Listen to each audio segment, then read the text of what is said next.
বিয়ের পাত্রী দেখতে যেয়ে এক দিনদার যুবকের 3টি ব্যতিক্রমী প্রশ্ন। অতঃপর যা ঘটলো কল্পনাতীত। এক মা তার ছেলের জন্য বিয়ের ব্যাপারে একজন ধার্মিক মেয়ের সাথে সাক্ষাতের আয়োজন করলো। ছেলে মেয়ে দুজনই আলাদা একটা রুমে কথা বলার সুযোগ পেল। ছেলে মেয়েটিকে প্রথমে প্রশ্ন করতে আশ্বস্ত করলো। মেয়েটি ছেলেকে অনেক প্রশ্ন জিজ্ঞেস করলো। সে তার দৈনন্দিন জীবনে শিক্ষা দীক্ষা, বন্ধু বান্ধব, আত্মীয় স্বজন, স্বভাব, পছন্দের তালিকা, অবসর, অভিজ্ঞতা সম্পর্কে আর অনেক কিছু সম্পর্কে মেয়েটি জানতে চাইলো। ছেলেটি হাসি মুখে ভদ্রতার সাথে সকল প্রশ্নের উত্তর দিয়ে দিল। এরপর মেয়ে জানতে চাইলো, আমার ব্যাপারে আপনার কোনো প্রশ্ন আছে? ছেলে বলল, জি, আমার মাত্র 3টি প্রশ্ন আছে। মেয়েটি ভাবলো, ও শুধুমাত্র 3টি প্রশ্ন। তারপর ছেলেটি প্রশ্ন করা শুরু করলো। ছেলেটির প্রথম প্রশ্ন, আপনি কাকে সবচেয়ে বেশি ভালোবাসেন? যার চাইতে বেশি ভালোবাসা আর কাউকে সম্ভব না। সে বলল, এটা তো খুবই সহজ, অবশ্যই আমি আমার মাকে সবচেয়ে বেশি ভালোবাসি। ছেলেটির দ্বিতীয় প্রশ্ন, আপনি বলেছেন যে আপনি কোরআন মাজিদ পড়েন, আপনি কি আমাকে আপনার পছন্দ মতো যে কোনো একটি সূরার অর্থ সহকারে বলতে পারবেন? এটি শুনে মেয়েটি একটু বিব্রত হলো এবং বলল, আমি খুব শীঘ্রই শিখে ফেলবো ইনশাআল্লাহ, আমি একটু ব্যস্ত থাকি তো। ছেলেটির তৃতীয় প্রশ্ন, বিয়ের ব্যাপারে আমি অনেক মেয়ের সাথে কথা বলেছিলাম যারা আপনার চেয়েও বেশি সুন্দরী ছিল, তো আপনি কি বলবেন কেন আপনাকে আমার বিয়ে করা উচিত? এটা শুনে মেয়েটি ভীষণ রেগে গেল এবং রাগী গলায় তার বাবা মাকে বলল, আমি এই ছেলেকে মোটেই বিয়ে করব না, সে আমাকে অপমান করেছে, আমার সৌন্দর্য নিয়ে খোঁটা দিয়েছে। ছেলের মা বাবাও সেখানে উপস্থিত ছিল এবং বিয়ে নিয়ে আর কোনো কথা না বলেই তারা প্রস্থান করলো। এবারে ছেলের পিতামাতা ছেলের প্রতি সত্যি ক্রুদ্ধ হলো এবং বলল, তুমি মেয়েটিকে কি বলেছো যে মেয়েটি রেগে গিয়েছে? এই ফ্যামিলি অনেক ভালো এবং মর্যাদাপূর্ণ, তুমি যেরকম ধার্মিক খুঁজছো সেরকম কি বলেছো তাকে? এবার ছেলেটি বলতে শুরু করলো, আমার প্রথম প্রশ্ন ছিল সে কাকে সবচেয়ে বেশি ভালোবাসে। এটা শুনে তারা আশ্চর্য হলেন এবং বললেন, এটাতে ভুল কোথায়? এবার ছেলেটি তার পিতামাতাকে বলল, প্রকৃত বিশ্বাস হচ্ছে সে যে আল্লাহ এবং তার রাসূলকে সবচেয়ে বেশি ভালোবাসে। যে স্ত্রী লোক আল্লাহ এবং তার রাসূলকে সবচেয়ে বেশি ভালোবাসে সে আমাকে ভালোবাসবে এবং সম্মান করবে। তাদের ভালোবাসার কারণে আমার উপরে যে বিশ্বস্ত থাকবে এবং এই ভালোবাসার কারণে আমরা আমাদের ভালোবাসা শেয়ার করতে পারবো, যে ভালোবাসায় লোভ, লালসা, সৌন্দর্য অথবা অন্য সব জাগতিক বস্তুর ঊর্ধ্বে। ছেলেটি বলতে লাগলো, আমার দ্বিতীয় প্রশ্ন ছিল, আপনি কোরআন থেকে যে কোনো একটা সূরার অর্থ সহকারে আমাকে শোনান। সে বলতে পারেনি কারণ তার এখনো সময় হয়ে ওঠেনি। আমার এই হাদিসটা মনে হয় যে সকল মানুষ মারা যায় তবে তারা ব্যথিত, যাদের জ্ঞান আছে। সে তো 20 বছরের বেশি সময় পেয়েছে অথচ এখনো তার জ্ঞান অর্জন করার সময় হয়নি। আমি কি করে এমন মেয়েকে বিয়ে করতে পারি যে তার এখনো দায়িত্ব এবং অধিকার সম্পর্কে জানে না? সে বাচ্চাদেরকে কি শিক্ষা দেবে? একজন মাই তার বাচ্চাদের জন্য সর্বোত্তম শিক্ষক। এমন এক স্ত্রী লোক যার আল্লাহকে সময় দেওয়ার মতো সময় হয় না, স্বামী ও সন্তানদেরকে সময় দেওয়ার মতো সময় তার হাতে নাও হতে পারে। আমার তৃতীয় প্রশ্ন ছিল, আমার বিয়ের ব্যাপারে আরো কিছু মেয়ের সঙ্গে আমার সাক্ষাৎ হয়েছে, তো তাকে কেন আমার বিয়ে করা উচিত? মূলত এই কারণে সে ক্রুদ্ধ হয়েছিল। ছেলের মা বাবা এখানে আপত্তির সুরে মন্তব্য করলো, এভাবে বলাটা তো অপ্রীতিকর, তুমি কেন এভাবে বলতে গেলে? ছেলে তখন উত্তরে বলল, আমি এই উদ্দেশ্যে বলেছিলাম যে সে তার রাগকে নিয়ন্ত্রণ করতে পারে কিনা। যখন নবী করিম সাল্লাল্লাহু আলাইহি সাল্লামকে জিজ্ঞেস করা হয়েছিল পুণ্যবান হওয়ার গুণগুলো সম্পর্কে, তখন তিনি বলেছিলেন, রাগান্বিত হয়েও না, রাগান্বিত হয়েও না, রাগান্বিত হয়েও না, কারণ রাগ শয়তান হতে আসে। যে মেয়ে কোনো অপরিচিত ব্যক্তির সাথে নিজের রাগ নিয়ন্ত্রণ করতে পারে না, যার সাথে সে মাত্রই কথা বলেছে এবং তাদের সব কথাবার্তা তাদের পিতামাতাকে বলে দিল, সে কি করে সারা জীবন ধরে তার স্বামীর সাথে সবকিছু নিয়ন্ত্রণ করে থাকতে পারবে? এটি অবশ্যই একটি শিক্ষামূলক গল্প। এই শিক্ষামূলক গল্প থেকে আমরা যা শিখতে পারি, নাম্বার 1, অবশ্যই আপনার ভালোবাসা হবে, তবে সেটি হবে আপনার রব এবং রাসূলের জন্য সকল কিছুর ঊর্ধ্বে। নাম্বার 2, আহা দুঃখজনক, এখনো আমাদের সময় হয়ে ওঠেনি কোরআন বুঝে বুঝে অর্থ পড়ার। আজ আমরা এতটাই ব্যস্ত দুনিয়াবি কাজে। নাম্বার 3, রাগ শয়তানের ওয়াসওয়াসা, অবশ্যই শয়তান হতে আসে। যে রেগে গেল সে অবশ্যই হেরে গেল। আল্লাহ আমাদের এমন জীবন সঙ্গী দান করুন যে চক্ষু শীতল করবে এবং জান্নাতে যাওয়ার উত্তম মাধ্যম হবে। ওয়া মা তাওফিকি ইল্লা বিল্লাহ। আল্লাহ রাব্বুল আলামিন আমাদের সকলকে বোঝার তৌফিক দান করুন, আমিন। বাড়ি, ঘর, জায়গা, জমি সন্তানদের লিখে দিবেন না। আপনার ঘরে আপনি বসবাস করবেন, গল্পটি শুনুন, শেষ বয়সে এসে কাজে লাগতে পারে। মোহাম্মদ করিম সাহেব কমার্স ধরে কিছু আজ করছিলেন। উনি 3 বছর হয় রিটায়ার্ড করেছেন। সরকারি উচ্চ পদে ছিলেন, ভালো অঙ্কের পেনশন পান। স্ত্রী গত হয়েছেন বহুদিন আগে। 2টি ছেলেকে বড় যত্ন সহকারে মানুষ করেছেন তিনি। বাবা এবং মায়ের দুজনের স্নেহ দিয়ে ভালোভাবে লেখাপড়া করে তারা প্রতিষ্ঠিত হয়েছে। তারপর বড় ছেলের বিয়ে দিলেন, একটি নাতি হলো। উনার মনে আর আনন্দ ধরে না। এরপর ছোট ছেলে নিজের পছন্দের মেয়ে খুঁজে বাবাকে জানালে তিনি সানন্দে সেই মেয়েকে ঘরে নিয়ে এলেন।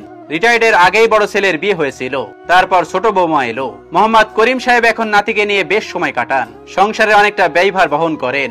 একদিন সকালে ইজি চেয়ারে বসে সকালের খবরের কাগজ পড়ছিলেন। হঠাৎ বড় বৌমার গলা পেলেন, আজ বাজার শর্ট আছে, রাতে রান্না হবে না। সে চাকরি করে, যাকে বলছে এ বাড়িতে ছেলেদের জন্মের আগে থেকে কাজের মেয়ে জয়নব আছে।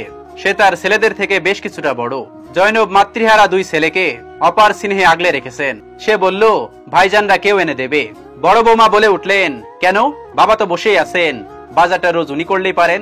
করিম সাহেবের কানে কথাটা বাজলো। তিনি বুঝলেন সংসারে তার প্রয়োজন ফুরিয়েছে। নিজের মনকে বললেন, মন তুই তৈরি থাক। এরপর থেকে বউদের নানা আচরণে তার প্রতি বিরূপতা প্রকাশ করতে থাকলো। একদিন সকালে বড় ছেলে রাগ গলায় বউকে বলছে, আমার শার্টটা লন্ডি থেকে আনা হয়নি। বড় বউ বলল, না, যাওয়ার সময় হয়নি। বড় ছেলে বলল, বাবা একটু আনতে পারলো না, সারাদিন তো বাবা বসেই থাকে। কথাটি করিম সাহেবের কানে গেলে ভাবলেন, যুগ ধর্ম।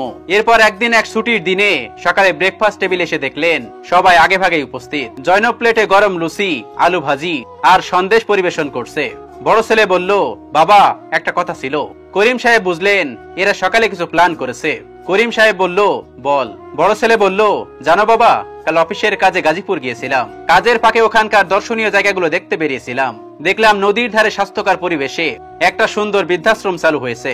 দেখেই ভাবলাম তুমি ওখানে মনোরম পরিবেশে শেষ জীবনটা থাকতে পারো। আমরা যাবো আসবো। কিরে ভাই, কি বলিস? ছোট ছেলে বলল, বেশ ভালো হবে। করিম সাহেব হেসে বললেন, সব তো শুনলাম, কিন্তু বাবারা, তোমরা যেমন আমার জন্য ভাবো, আমিও তোমাদের জন্য ভাবি। তাই আমার একটা প্রস্তাব আছে তোমাদের জন্য। বরং তোমরা একটা সুন্দর এবং মনোরম পরিবেশ নিয়ে তোমরা সেখানে থাকো। বাড়িটা তো আমারই, পেনশনও পাই ভালো। জয়নব মাকে নিয়ে আমরা বাপ বেটি বেশ ভালোই থাকবো। তোমরাও আসবে যাবে।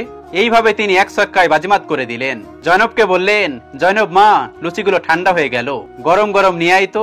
ছেলেরা এবং ছেলেদের বউয়েরা রীতিমতো হতভম্ব হয়ে গেল, বাকরুদ্ধ হয়ে বসে রইল। দিনকাল পাল্টাচ্ছে, তাই যোগ্য জবাব দেওয়ার জন্য সব সময় তৈরি থাকা উচিত।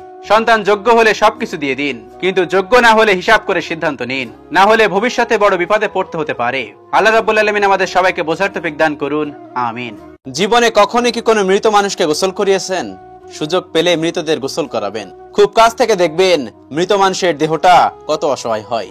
মৃত্যুর পর মানুষের মৃতদেহ কতটা ভয়ের কারণ হয়ে দাঁড়ায়।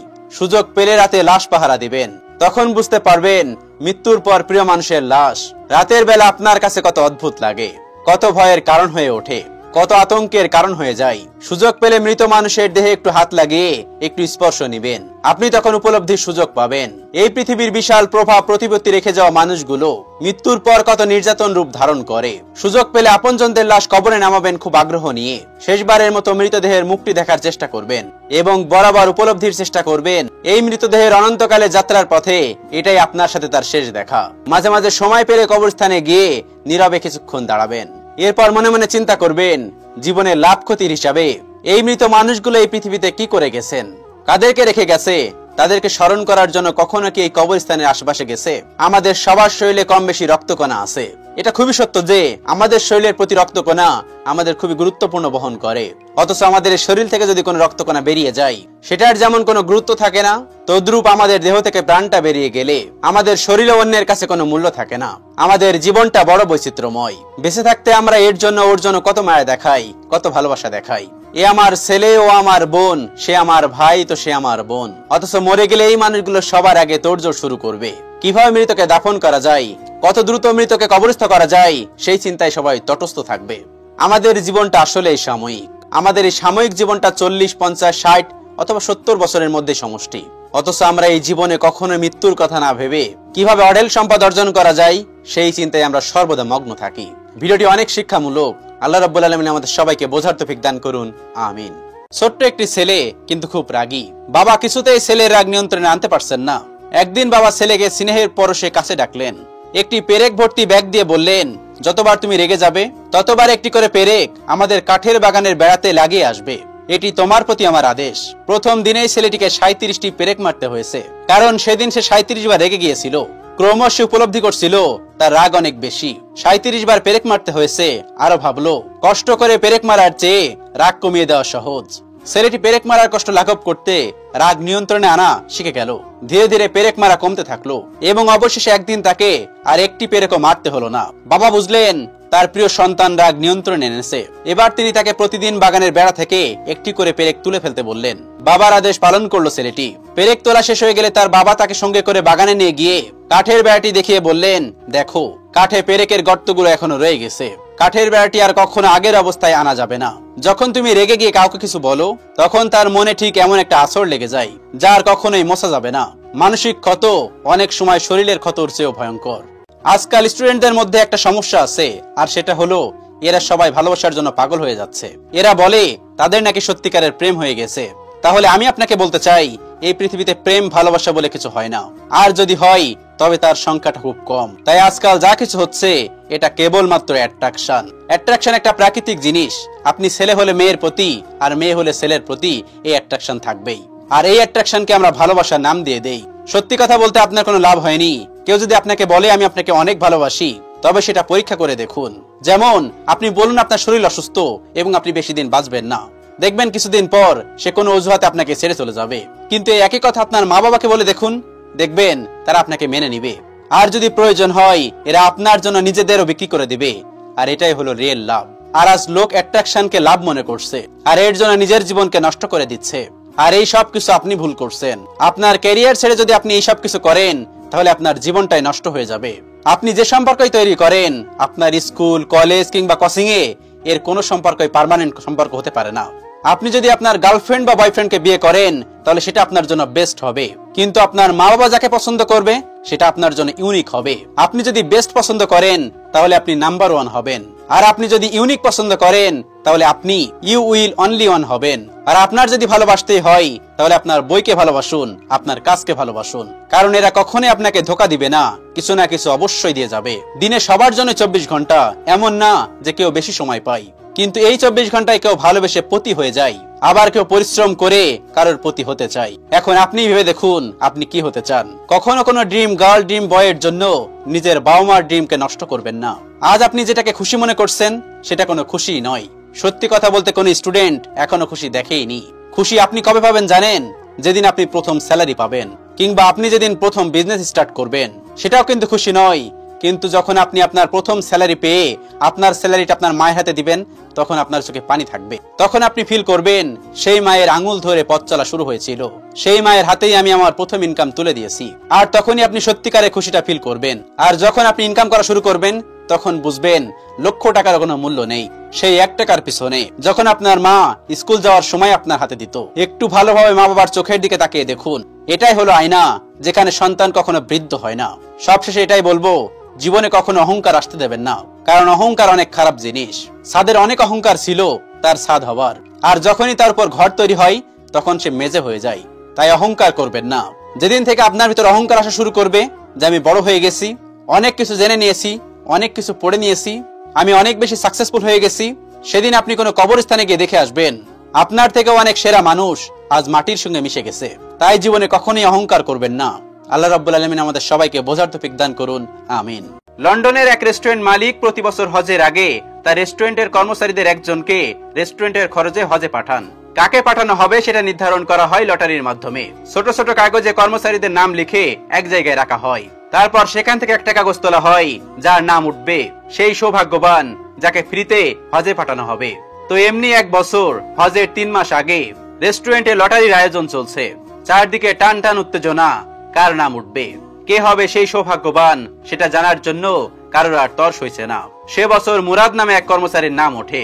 রেস্টুরেন্ট জুড়ে করতালি, সবাই তার সৌভাগ্যের জন্য ঈর্ষা করছে, সবাই জড়িয়ে ধরে অভিনন্দন জানাচ্ছে। রেস্টুরেন্টের মালিকও সেই দলে সামিল হয়ে মুরাদকে বলল, অভিনন্দন মুরাদ, এবছর তুমি হজে যাচ্ছ, সব খরচ আমরা বহন করব। সবাইকে অবাক করে দিয়ে মুরাদ আড়ষ্ট কণ্ঠে জবাব দিল, কিন্তু না, আমি হজে যেতে পারবো না। হজে যাওয়ার জন্য আমি এখনো প্রস্তুত নই। আসলে আমি হজে যাওয়ার যোগ্যই নই।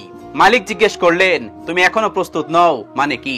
মুরাদ তখন উত্তর দিল, মানে আমি ভালো মুসলিম নই, আমি নামাজ পড়ি না, আমি সিগারেট খাই, আমার জীবনটা একাগোড়া ইসলামের বিপরীত। আপনি এমন কাউকে হজে পাঠান যে হজে যাওয়ার যোগ্য, যে আমার চেয়েও ভালো মুসলিম। তখন রেস্টুরেন্টের মালিক মুরাদকে জবাব দিল, তাহলে ভালো করে ভেবেচিন্তে দেখো, আমরা জেনে শুনে তোমাকে সিলেক্ট করেছি, নাকি মহান আল্লাহ তোমাকে সিলেক্ট করেছেন? মুরাদ কিছুক্ষণের জন্য ভাবনায় পড়ে গেল। তবে রেস্টুরেন্টের মালিক বলে চললেন, হ্যাঁ, আমরা তোমার নাম সিলেক্ট করিনি, আল্লাহ তোমাকে সিলেক্ট করেছেন। স্বয়ং আল্লাহ তাআলা তার ঘরে তোমাকে নিমন্ত্রণ জানিয়েছেন। তুমি কি এখন সেই নিমন্ত্রণ ফিরিয়ে দিতে চাইছো? একথা শুনে মুরাদের চেহারা পরিবর্তন হয়ে গেল, আর অস্বস্তিতে মাথা নিচু করে মেঝের দিকে তাকিয়ে রইল। এরপর কাউকে কিছু না বলে দ্রুত রেস্টুরেন্ট থেকে বেরিয়ে গেল। পরের দিন মুরাদ ফজরের নামাজের জন্য মোবাইলে অ্যালার্ম সেট করলো। জোহরের সময় লাঞ্চের ফাঁকে নামাজ পড়ে নিল। এভাবে মুরাদ 5 ওয়াক্ত নামাজ নিয়মিত পড়া শুরু করলো। পরের কয়েক সপ্তাহের মধ্যে মুরাদ সিগারেট ছেড়ে দিল। যেসব আন ইসলামিক কাজের সঙ্গে সে জড়িত ছিল সেসবও সে ধীরে ধীরে বাদ দিয়ে দিল। মুরাদ তার জীবনে এক আমূল পরিবর্তন নিয়ে এলো। 3 মাস পর মুরাদ মক্কার বিমান ধরলো। এর মধ্যে সে নিজেকে পুরোপুরি পাল্টে ফেলেছে। স্বয়ং আল্লাহ যাকে নিজের ঘরে আমন্ত্রণ জানিয়েছেন, এখন সে নিজেকে সেই ঘরে যাওয়ার মতো ফিট না করলে কেমনে হয়। মুরাদ মক্কায় যে হজ করলো, সে ফিরে এলো এক ভিন্ন মানুষ হয়ে। যে মুরাদ হজে যাওয়ার জন্য নিজেকে অযোগ্য মনে করত, সে এমন এক আল্লাহর বান্দা হয়ে ফিরল যার জীবনে এখন ইসলামটাই সব। মুরাদের মতো অসংখ্য মুসলিম আছেন যাদের আর্থিক সামর্থ্য থাকার পরেও হজে না যাওয়ার অজুহাত দেন এই বলে যে আমি হজে যাওয়ার মতো ভালো মুসলিম নই। কিন্তু হজ তো শেষ নয়, শুরু মাত্র। আবার কেউ চাইলেই হজে চলে যাবে এমনও নয়, বরং আল্লাহ তার বান্দাদের মধ্যে যাকে বাছাই করেন তারাই কেবল এই সৌভাগ্য লাভ করে। কিন্তু মানুষ একটার পর একটা অজুহাত তৈরি করে, একটার পর একটা বছর পেরোই, আর একটার পর একটা অজুহাত আমাদেরকে হজ থেকে বিরত রাখে। আসলে তারা হজে যাচ্ছেন না এমন কিন্তু নয়, বাস্তবতা হলো আল্লাহ তাদেরকে তার ঘরে আমন্ত্রণ জানাচ্ছে না। আবার অন্যদিকে দেখা যায় এক মুসলিম যার কোনো সামর্থ্য নেই, সে হজে যাবে এটা কেউ চিন্তাও করেনি, কিন্তু হজ করে এসেছে। স্বাস্থ্য এবং অর্থবিত্ত থাকতেই হজ আদায় করে নিন। যদি আপনি বাড়ি করতে পারেন, গাড়ি কিনতে পারেন, দুনিয়ার নানান দেশে ঘুরে বেড়াতে পারেন, কিন্তু কোনোভাবে হজে যাওয়ার সুযোগ হচ্ছে না, ধরে নিন আল্লাহ তার ঘরে আপনাকে আমন্ত্রণ জানাচ্ছে না। আল্লাহর কাছে ভিক্ষা চান যেন তিনি দয়া করে আপনাকে তার ঘরে যাওয়ার জন্য তৌফিক দান করে। আল্লাহ আপনি সকলকে হজ করার তৌফিক দান করুন, আমিন। আপনার স্ত্রী আপনাকে কেন ভালোবাসে জানেন? কারণ আপনি তার পছন্দের শাড়িটা তাকে কিনে দিতে পারেন। আপনার সন্তানটি আপনাকে অনেক বেশি পছন্দ করে, কেন জানেন? কারণ আপনি তার পছন্দের আইসক্রিম, চকলেট তাকে কিনে দিতে পারেন, সেই জন্য। আপনার গার্লফ্রেন্ড আপনার সাথে অনেক লুতুপুতু কথা বলে, কেন জানেন? কারণ আপনি তার পছন্দের রেস্টুরেন্ট তাকে নিয়ে যেতে পারেন। আপনার যে প্রিয় মানুষটি ছিল, যার সাথে আপনি দিন রাত 24 ঘন্টা কথা বলতেন, কিছুদিন আগে সে আপনাকে বলেছে বাবু ভালো থেকো, এই বলে সে অন্য কাউকে বিয়ে করে নিয়েছে। কেন বলতে পারেন? কারণ ওই যে আপনি তার পরিবারের কাছে সাফল্য একজন ব্যক্তি না, আপনার পকেটে সেই পরিমাণ অর্থ সম্পত্তি নেই। আপনার মা আপনার সাথে ঠিকভাবে কথা বলবে না যদি আপনি উপার্জন না করে 2 মাস বাড়িতে বসে থাকেন। এটাই পৃথিবীর সবচেয়ে কঠিনতম সত্য, আমাদের সাথে সম্পর্ক হয় টাকার, মানুষের না। আপনি যদি একজন চাকরিজীবী হন, আপনি 2 মাস বা 3 মাস বাড়িতে টাকা না পাঠান, তখন আপনি বুঝতে পারবেন আপনার সম্মানটা কোথায়, আপনি আসলে কোথায় মানুষের বিলং করেন, আপনি কোন জায়গায় থাকবেন। মানুষ আপনার সাথে কথা পর্যন্ত বলবে না। আপনি হয়তো বা প্রবাসে থাকেন, আপনি প্রবাস থেকে 3 মাস টাকা দিয়ে বন্ধ করে দেন, আপনাকে কেউ চিনবে না, পরিবারের মানুষও চিনবে না। তাহলে কি বুঝলেন? আমাদের সম্পর্ক হচ্ছে টাকায়, মানুষের সাথে না। এই সমাজে বেঁচে থাকতে হলে অবশ্যই আপনার টাকা ইনকাম করা জরুরি, তবে অবশ্যই সেটা চেষ্টা করবেন হালাল ওয়েতে, হারাম ওয়েতে না। আপনি যদি টাকা দেন, সবার কাছে মধ্যমণি। টাকা দিবেন না, এই সমাজে কেউ আপনাকে চিনবে না। হতে পারে আপনি প্রবাসে থাকেন, দেশে থাকেন, কোন একটা কর্ম করেন, চাকরি করেন, যেটাই করেন না কেন, সবশেষে এটাই বলতে হয় আমাদের সম্পর্ক হচ্ছে টাকায়। টাকা ছাড়া আমাদের কেউ চেনে না, আমাদের কেউ ভালোবাসে না। প্রতিটা সম্পর্কের মূল ভিত কি জানেন? টাকা। আজকে আপনি আপনার সন্তানের জন্য চকলেট না নিয়ে যান, আপনার সন্তানটা বলতে বাধ্য হবে আমার বাবা পচা। আপনার স্ত্রী বলেছে কোন একটা জিনিস নিয়ে যেতে, আপনি যদি সেটা নিয়ে যেতে না পারেন, তাহলে ওই পরিবারে ওই দিনের মতো খারাপ আর কেউ থাকবে না আপনার মতো। Trust me.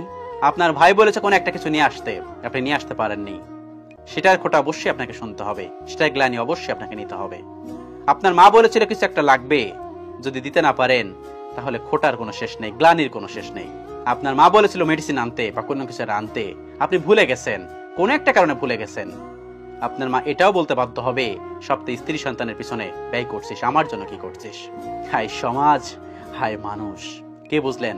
আমরা সর্বোচ্চ পরিবারের জন্য ব্যয় করি, করে নিজের অসুস্থ হয়ে যাই, তখন আমরা ট্রিটমেন্ট করি না। নিজের জন্য কিছু করা উচিত, সর্বোচ্চ নিজের জন্য করা উচিত। আগে আপনি, মনে রাখবেন আগে আপনি। হতে পারেন আপনি প্রবাসে থাকেন কিংবা দেশে থাকেন, নিজের জন্য কিছু একটা করেন। নিজের জন্য, নিজের যা খাইতে মন চাচ্ছে খাবেন, নিজের যেখানে ঘুরতে মন চাচ্ছে ঘুরে আসবেন, নিজের যা করতে মন চাচ্ছে সেটাকে করবেন। অবশ্যই পরিবারকে প্রায়োরিটি দিবেন, কিন্তু প্রায়োরিটি লিস্টের ফার্স্ট আপনার নামটাই থাকা উচিত। আমি আসলে বোঝাতে পারছি কিনা জানি না, তবে আমি আবারও বলছি, আপনি সবাইকে প্রায়োরিটি দিবেন, পরিবারকে অবশ্যই আপনি প্রায়োরিটি দিবেন, কিন্তু এই প্রায়োরিটি লিস্টের ফার্স্ট যে নামটা থাকবে সেটা আপনার।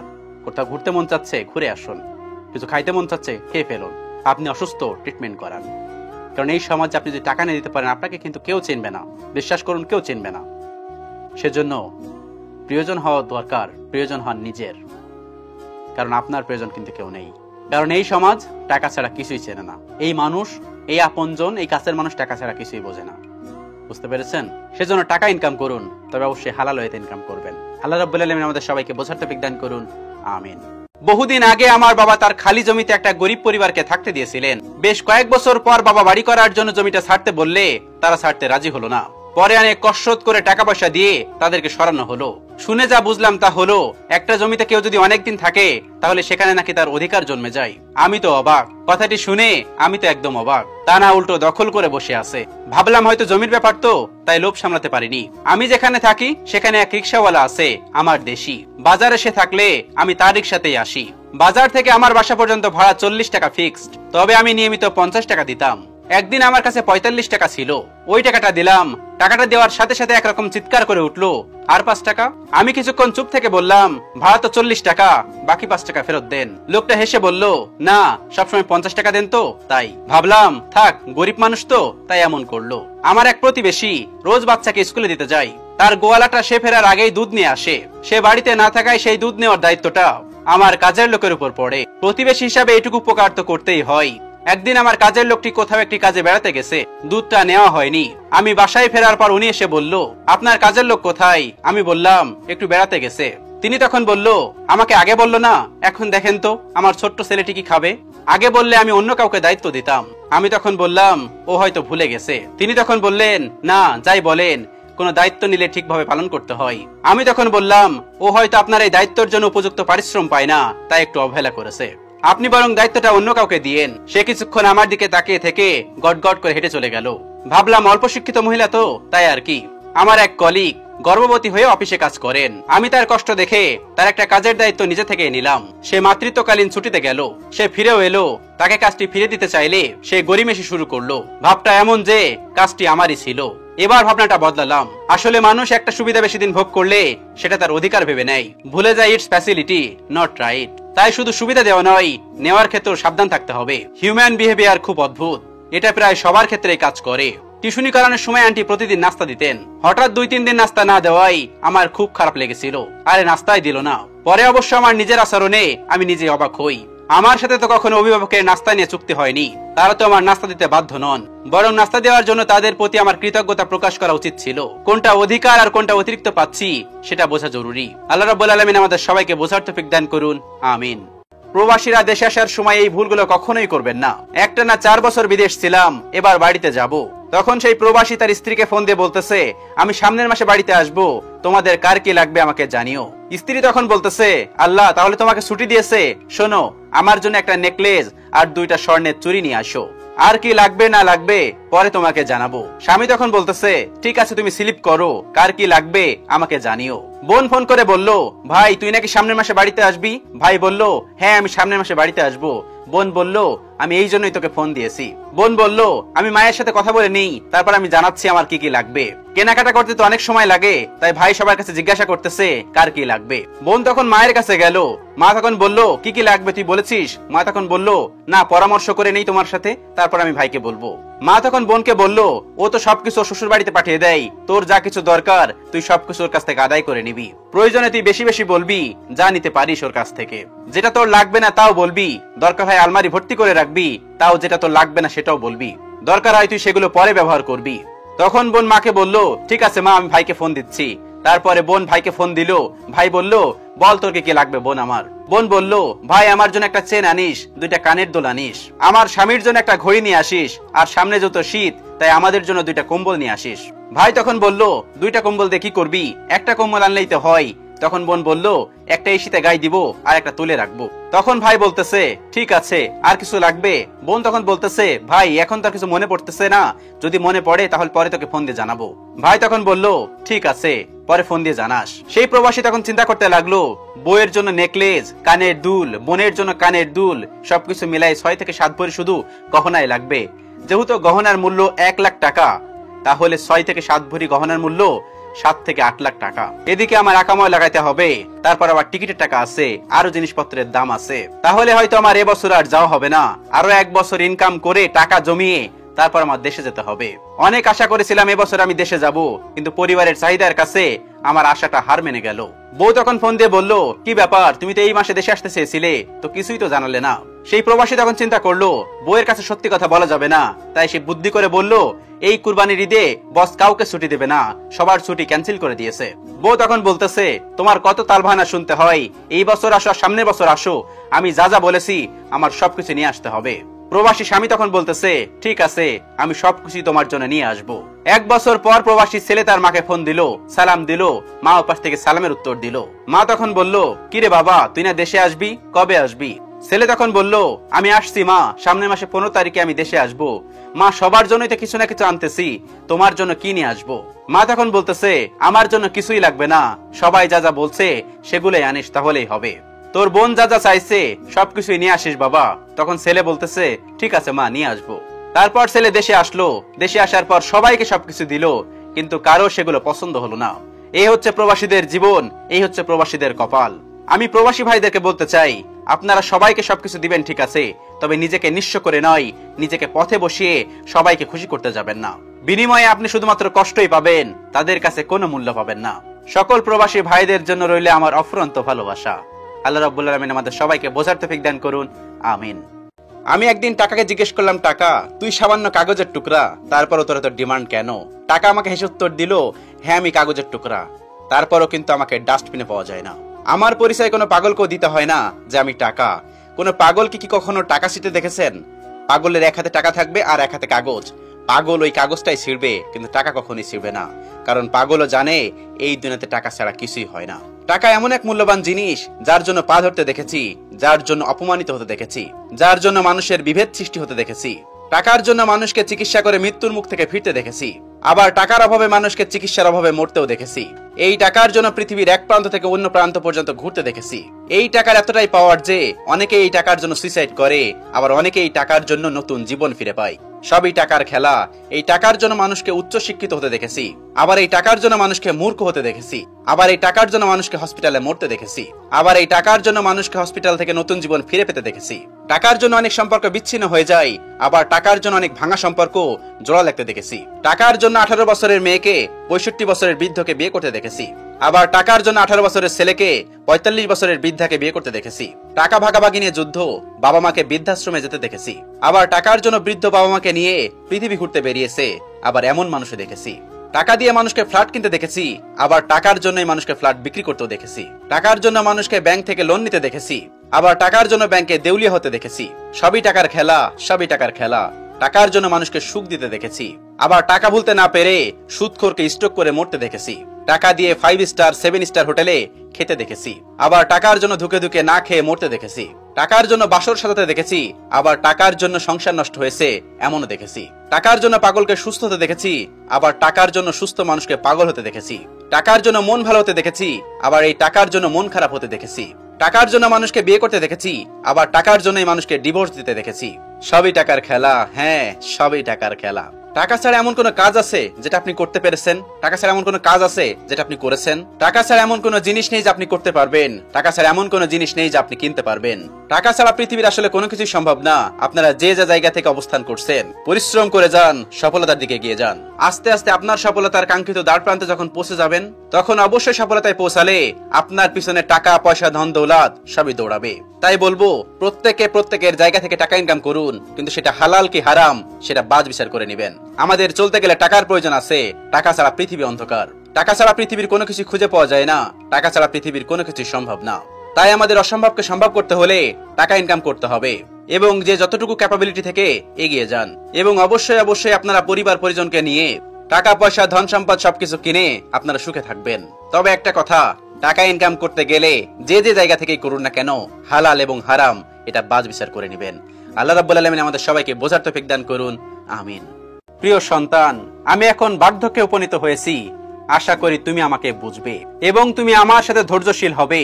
ধরো, আমি হঠাৎ যদি প্লেট ভেঙে ফেলি অথবা স্যুপ ফেলে টেবিল নষ্ট করি, তাহলে তুমি আমার সাথে চিৎকার করো না, কারণ আমি আমার দৃষ্টিশক্তি হারিয়ে ফেলেছি। বয়স্ক মানুষ খুব স্পর্শকাতর হয়। যখন তুমি আমার সাথে চিৎকার করে কথা বলো, তখন আমার নিজেকে খুব ছোট মনে হয়, খুব অসহায় এবং অপরাধী মনে করি নিজেকে। আমার এখন শ্রবণ শক্তি শেষ হয়ে এসেছে। আমি ঠিক শুনতে পারছি না তুমি কি বলছো। তোমাকে আমার বধির বলা উচিত নয়। দয়া করে আরো একবার বলো, নতুবা লিখে দাও। আমি দুঃখিত বাবা, আমি বৃদ্ধ হয়ে যাচ্ছি। আমার পা দুর্বল হয়ে আসে। আমি চাই তোমার সে ধৈর্য থাকুক। আমাকে দাঁড়াতে সাহায্য করার মতো, যেভাবে আমি তোমার পাশে ছিলাম। তুমি যখন ছোট ছিলে, যখন তুমি হাঁটা শিখছিলে, মাত্র হাঁটি হাঁটি পা পা করে হাঁটতে শিখছিলে, আমার কথাগুলো শোনো। আমি এখন অসহায়ের মতো তোমার কাছে কিছু কথা বলবো, ভাঙা রেকর্ডের মতো। আমি চাই তুমি শুধুমাত্র আমার কথাটুকু শুনবে। আমাকে নিয়ে ঠাট্টা করো না, অথবা আমার কথা শুনে বিরক্ত হও না। তোমার মনে আছে, তুমি ছোট্ট থাকতে আমার কাছে একটা বেলুন চেয়েছিলে। সেটা তোমাকে না দেওয়া পর্যন্ত সেটা তুমি আমাকে বারবার বলতে, সারাক্ষণ জিজ্ঞেস করতে, বাবা কখন দেবে, বাবা কখন দেবে। আমার গায়ের গন্ধ সহ্য করো, ছোট্ট বাচ্চাদের মতোই আমার গায়ের গন্ধ। এজন্য দয়া করে জোর করে আমাকে গোসল করতে বলো না, কারণ আমার শরীরটা ভীষণ দুর্বল। ঠান্ডায় বয়স্ক মানুষেরা খুব দুর্বল হয়ে পড়ে। আমার আশা আমি তোমাকে অমার্জিত করিনি। যখন তুমি ছোট্ট ছিলে, তখন তোমার পিছনে দৌড়াতে হতো আমার, কারণ তুমি গোসল করতে চাইতে না। আমি এখন সহজেই রেগে যাই। এটা অবশ্য বয়স্ক হবার একটা সাধারণ দোষ। বার্ধক্য আসলে তা তুমি নিজেই বুঝতে পারবে। আর যখন তোমার অলস সময় থাকবে, আমি আশা করব তুমি আমার সাথে একটু হলেও কথা বলবে। আমি এ সময় সর্বদা কথা বলার মানুষ খুঁজি এবং একা থাকি। আমি জানি তুমি ব্যস্ত থাকো কাজের মধ্যে। আমার কথাগুলো শুনে যদি তোমার ভালো নাও লাগে, তবু আমার জন্য একটু সময় রেখো তোমার হাতে। তুমি যখন ছোট ছিলে, তোমার কি মনে পড়ে তোমার খেলনা টেডি বিয়ারের কথাও আমি শুনতাম? আমার এখন অসুস্থ এবং বিছানায় শায়িত হওয়ার সময়। তুমি কি আমার যত্ন করার মতো সময় রাখো? বাবা, আমি আশা করি তুমি এতটুকু ধৈর্য রাখবে, জীবনের শেষ মুহূর্তেও আমাকে দেখে রাখার জন্য। আমার আদরের সন্তান, আমি হয়তো আর বেশি দিন বেঁচে থাকবো না। যাই হোক, যখন আমার মৃত্যু আসবে, তখন কি তুমি আমার হাত ধরে পাশে বসে থাকবে, যা আমার মৃত্যুকে আলিঙ্গন করার জন্য সাহস যোগাবে? চিন্তা করো না, যখন আমার সৃষ্টিকর্তার সাথে আমার দেখা হবে, তখন আমি অবশ্যই বলবো তোমার প্রতি অনুগ্রহ করতে, কারণ তুমি তোমার বাবা মাকে ভালোবেসেছিলে। তোমার যত্ন এবং সহমর্মিতার জন্য তোমার জন্য অনেক অনেক দোয়া রইল। আমরা তোমাকে ভালোবাসি হে প্রিয় সন্তান। এটাই ছিল একজন সন্তানের কাছে লেখা বয়স্ক বাবার চিঠি। আজকের ভিডিওটি অনেক বেশি শিক্ষামূলক, সবাইকে দেখার সুযোগ করে দিবেন। আল্লাহ রাব্বুল আলামিন আমাদের সবাইকে বোঝার তৌফিক দান করুন, আমিন। সুখে থাকার জন্য কোটি টাকা লাগে না, লাগে শুধু একে অপরের প্রতি সম্মান এবং ভালোবাসা। নিচে যে ছবিটা দেখতে পাচ্ছেন, মনে হচ্ছে না মানুষ দুটো কতটা সুখে আছে? সত্যিই তাই, মানুষ দুটো অনেক বেশি সুখে আছে। আমি এমনও দেখেছি যেখানে কোটি কোটি টাকা ইনকাম হয়, সেখানে সুখ নেই। অথচ যে দিনমজুর, দিনে এনে দিন খাই, তার বাড়িতে অনেক বেশি সুখ। কেন বলতে পারেন? এখানে প্রচুর পরিমাণে সম্মান এবং ভালোবাসা থাকে, এবং আল্লাহ রাব্বুল আলামিনের প্রতি কৃতজ্ঞতা থাকে। নিচে যে ছবিটা দেখতে পাচ্ছেন, এই ছবিটা আমি স্ক্রলিং করতে করতে পেয়েছি। আমার এত বেশি ভালো লেগেছে, তাই আপনাদের সাথে শেয়ার করতেছি। দেখতে পাচ্ছেন, স্বামী তার স্ত্রীকে খাইয়ে দিচ্ছে। এই সম্পর্কটা কিন্তু আজকাল নেই, নেই বললেই চলে। কোথায় থাকবে কোটি টাকা? আমরা তো রেস্টুরেন্টে যে ফ্রাইড রাইস খাবো, রেস্টুরেন্টে যে বিভিন্ন স্টেক খাবো, আমাদের তো ওই সময়টা এখন আর নেই। আমরা সারাদিন মোবাইলের মধ্যে আবদ্ধ। আল্লাহ রাব্বুল আলামিনের শুকরিয়া নেই। এজন্যই দেখবেন আপনার পরিবারে বেশ ক্যাচাল লেগে থাকে, রোগ বালাই তো লেগেই আছে, অশান্তি আর অশান্তি। আপনি ঘুরতে গেছেন কোনো দেশে, সেখানেও শান্তি নেই। কেন? ওই যে অশান্তি আর অশান্তি। মনের ভিতর থেকে ভালো লাগা কাজ করে না, মনের ভিতর কোনো প্রশান্তি নেই, শুধু মনে হাঁসফাঁস করে, কিছু যেন একটা নেই। কারণ কি জানেন? আল্লাহ রাব্বুল আলামিনের প্রতি আপনাদের কোনো কৃতজ্ঞতা জ্ঞাপন নেই। এই জন্য আপনি দিন আনে দিন খাই সে মানুষটার দিকে একটু তাকান, সে বিছানায় ঘুমানোর সাথে সাথে ঘুম চলে আসবে, অথচ আপনার ঘুমের ওষুধ খেয়ে ঘুমাতে হয়। হায় আফসোস, মানুষ এগুলো বোঝে না। আজকে আমার যতটুকু আছে ততটুকু নিয়ে যদি আমি সুখে থাকি, তাহলেই পারফেক্ট।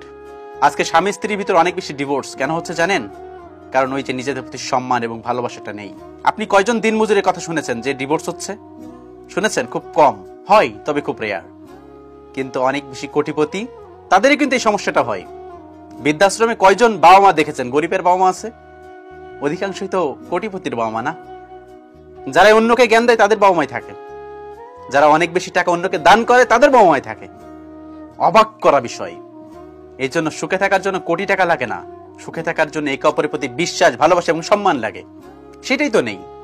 আজকে যদি আমাদের কাছে টাকা থাকে, তাহলে আমরা নিচের মানুষকে মানুষ মনে করি না। তার থেকে যদি আরেকজন বড়লোক হয়ে যায়, তাহলে সেই মানুষকে মূল্য দেয় না। এভাবে এভাবে স্টেপ বাই স্টেপ, ধাপে ধাপে মানুষ মানুষকে মানুষ মনে করে না। ইভেন এটা এখন স্বামী স্ত্রীর মধ্যে হয়ে গেছে। নেগেটিভ মাইন্ড নেবে না, নেগেটিভ মাইন্ডে বলছি না, এটা হয়ে গেছে। একজন আরেকজনের প্রতি সম্মানটা খুব কম। এই জিনিসটা কিন্তু খুব খারাপ। আল্লাহ রাব্বুল আলামিন বলেছেন, এই পৃথিবীতে আল্লাহ ছাড়া যদি কারো সেজদা করার কথা বলতো, তাহলে একমাত্র স্বামীর পায়ে সেজদা দেওয়ার কথা বলতো। আর আমরা সেই স্বামীকেই চিনি না। স্বামী স্ত্রীর ভিতরে কোনো বেশি ভালোবাসা নেই। সুখে থাকতে গেলে দুজনের ভিতরে সম্মান, ভালোবাসা এগুলো খুব বেশি গুরুত্বপূর্ণ, কিন্তু আজকাল এই জিনিসটাই নেই। নেগেটিভ মাইন্ডে নেবেন না। আজকের ভিডিওটা আমি শিক্ষামূলক বানাচ্ছি এই কারণে যে আমাদের ভিতরে আজকে ভালোবাসাটাই নেই, আমাদের ভিতরে সম্মানটাই নেই, আমাদের ভিতরে আজকে আত্মসম্মানটা বেড়ে গেছে। তুমি আমাকে এই বললা কেন, তুমি আমাকে এই বললা কেন, এই জন্য সম্পর্কটা ভেঙে যায়। এই জিনিসটা কখনোই করবেন। নিচে যে ছবিটা দেখতে পাচ্ছেন, ছবিটা দেখে অনেক কিছু বোঝার কথা। দেখতে পাচ্ছেন, সুখে থাকার জন্য কিন্তু কোটি টাকার প্রয়োজন হয় না। যার পকেটে আজ 50 টাকা নেই সে কিন্তু সুখে আছে, আর যার পকেটে 1 কোটি টাকা রয়েছে সে কিন্তু সুখে নাও থাকতে পারে। রিয়েলাইজ করবেন, একটু ভাববেন, ভাবার জন্য একটু নিজেকে সময় দিবেন যে আসলে আমি কোথায় আছি, আমার কেন শান্তি নেই। এই জিনিসটা একটু ভেবে দেখেন, তাহলে আপনি আপনার উত্তর পেয়ে যাবেন। আপনি কেন সুখে নেই, আপনি কেন শান্তি নেই, আপনার ভিতরে কোনো শান্তি কাজ করে না। সবসময় মনে হবে কি একটা নেই, কি একটা নেই, কিছু একটা নেই। কারণ কি জানেন, আপনার 1 কোটি টাকা আছে, 1 কোটি টাকার মধ্যে কিছু টাকা কম আছে 2 কোটি টাকা পূর্ণ হতে। 1 কোটি টাকা অলরেডি আপনার কাছে আছে, আর 1 কোটি টাকা পূর্ণ হতে আরো কিছু টাকার প্রয়োজন। ওই কিছু টাকা কামাইতে কামাইতে কামাইতে কামাইতে আপনার শরীরটাকে নষ্ট করতেছেন। আমাদের জীবনে অর্ধেকটা সময় নষ্ট করি শুধুমাত্র এই টাকা কামাইতেই, ওই কিছু টাকা কামাইতেই। তারপর যখন আমরা বয়স শেষ হয়ে যাই তখন ওই টাকায় কাজে লাগাই আমরা কিসে, আমাদের শরীর সুস্থ করার জন্য। হাই আফসোস, মানুষ আমরা এটা বুঝি না। সবসময় মাথায় রাখবেন, সুখে থাকার জন্য কোটি টাকার প্রয়োজন হয় না। ভালো একজন জীবন সঙ্গী হলেই সুখে থাকা যায়, যে একে অপরকে বুঝবে, একে অপরকে মানবে, একে অপরকে কথা শুনে চলবে। এরকম জীবন সঙ্গী দরকার যে আপনাকে বুঝবে। যে মানুষটা আপনার নীরবতার ভাষায় বোঝে না, সে মানুষটা আপনাকে কিভাবে বুঝবে, তাই না? সেজন্য সবসময় এই জিনিসটা অবজার্ভ করা উচিত, সবসময় রিয়েলাইজ করা উচিত। আপনি সুখে আছেন তো? সুখে থাকার জন্য কিন্তু কোটি টাকার প্রয়োজন হয় না, সবসময় মাথায় রাখবেন। সুখে থাকার জন্য কোটি টাকার প্রয়োজন হয় না। সুখে থাকার জন্য একে অপরের প্রতি সম্মান, ভালোবাসা, মায়া এগুলো খুব দরকার। আল্লাহ রাব্বুল আলামিন আমাদের সবাইকে বোঝার তৌফিক দান করুন। আমিন।